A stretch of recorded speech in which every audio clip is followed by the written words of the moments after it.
Hello மக்களே, welcome to யாமுஸ் kitchen. இன்றைக்கி நம்ம சூப்பரான மட்டன் குழம்பு எப்படி பண்ணுறதுன்னு தான் பார்க்க போகிறோம். இது வந்து இட்லி, தோசை, சாப்பாடு எல்லாருக்குமே நல்லாயிருக்கும். வாங்க எப்படி பண்ணுறதுன்னு பார்க்கலாம். இன்றைக்கி நான் 1/4 கிலோ மட்டன் எடுத்திருக்கேன். அதுக்கு தேவையான பொருட்கள்: தனியா, மிளகு, சோம்பு, சீரகம், இது எல்லாமே 1/2 டீஸ்பூன், 2 காஞ்ச மிளகாய், 1 பட்டை, 2 கிராம்பு, 1 பிரிஞ்சி இலை, 2 மீடியம் சைஸ் ஆனியனை வந்து ஸ்லைஸாக கட் பண்ணி வச்சுருக்கேன், 1 தக்காளியை ஸ்லைஸாக கட் பண்ணியிருக்கேன், அண்ட் 1 வெங்காயம் வந்து ரொம்ப பொடியாக கட் பண்ணியிருக்கேன், 1 கைப்பிடி அளவுக்கு கொத்தமல்லி. இப்போ நம்ம ஃபஸ்ட்டு ஸ்டெப்பாக இந்த ட்ரை இன்க்ரீடியன்ஸ்லாம் ரோஸ்ட் பண்ணி அரைக்க போகிறோம்.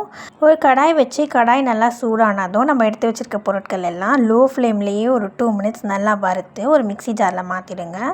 அதே கடாயில் நம்ம எடுத்து வச்சுருக்க வெங்காயம் தக்காளியை வதக்கிக்க போகிறோம்.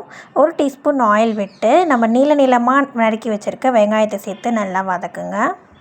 வெங்காயம் நல்லா வதங்கின பிறகு நம்ம நறுக்கி வச்சுருக்க அந்த 1 தக்காளியை நீளமாக நறுக்கியிருக்கோம் இல்லையா, அதையும் சேர்த்து நல்லா வதக்குங்க. தக்காளியும் நல்லா மேஷ் ஆகிற அளவுக்கு வதக்கிட்டு அதில் ஒரு 10 முந்திரியை சேர்த்து வதக்கி ஸ்டவ் ஆஃப் பண்ணி நல்லா ஆற வச்சு அதையும் அந்த மிக்ஸி ஜார்லேயே சேர்த்து ஒரு 1/2 கிளாஸ் தண்ணி விட்டு நல்லா பேஸ்ட்டாக அரைச்சி எடுத்துக்கோங்க. இப்போ நம்ம குழம்பு பண்ண ஸ்டார்ட் பண்ணிடலாம். அதுக்கு ஒரு குக்கர் வச்சு குக்கர் நல்லா சூடானதும் அதில் 2 டேபிள் ஸ்பூன் ஆயில் விட்டுக்கோங்க. நான்வெஜ் பொறுத்தளவுக்கு ஆயில் கொஞ்சம் அதிகமாக இருந்தால் டேஸ்ட் சூப்பராக இருக்கும். ஆயில் நல்லா காய்ஞ்ச பிறகு 1 கிராம்பு, ஒரு 1/2 டீஸ்பூன் சோம்பு சேர்த்து சோம்பு நல்லா பொரிஞ்சதும் நம்ம சின்னதாக நறுக்கி வச்சுருக்க வெங்காயத்தை சேர்த்து நல்லா வதக்குங்க. வெங்காயம் நல்லா வதங்கின பிறகு 1 டீஸ்பூன் இஞ்சி பூண்டு பேஸ்ட் சேர்த்து நல்லா வதக்குங்க. இஞ்சி பூண்டு பேஸ்ட்டு ராஸ்மெல் போன பிறகு நம்ம அரைச்சி வச்சுருக்க பேஸ்ட்டை சேர்த்து 1/2 கிளாஸ் தண்ணி விட்டு அதை சிம் ஃப்ளேம்லேயே வச்சுருங்க. நல்லா அது கொதிச்சிட்ருக்கோம், அந்த ராஸ்மெல்லாம் போகும்.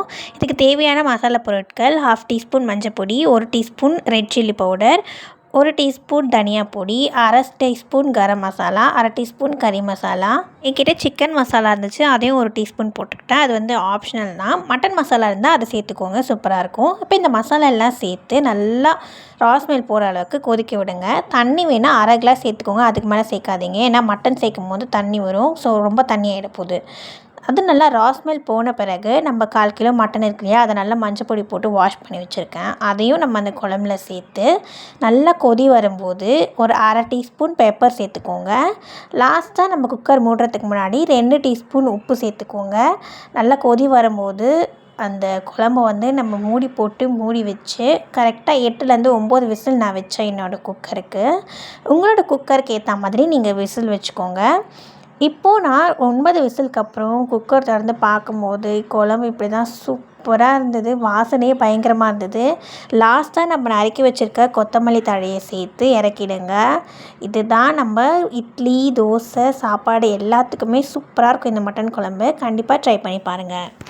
இன்க்ரீடியன்ஸ்லாம் டிஸ்கிரிப்ஷனில் கொடுத்துருக்கேன், செக் பண்ணி பாருங்கள். வீடியோ பிடிச்சிருந்தா லைக் பண்ணிக்கோங்க, சேனல் பிடிச்சிருந்தா சப்ஸ்கிரைப் பண்ணிக்கோங்க. இன்னொரு இன்ட்ரெஸ்டிங்கான வீடியோவில் பார்க்கலாம். டாட்டா.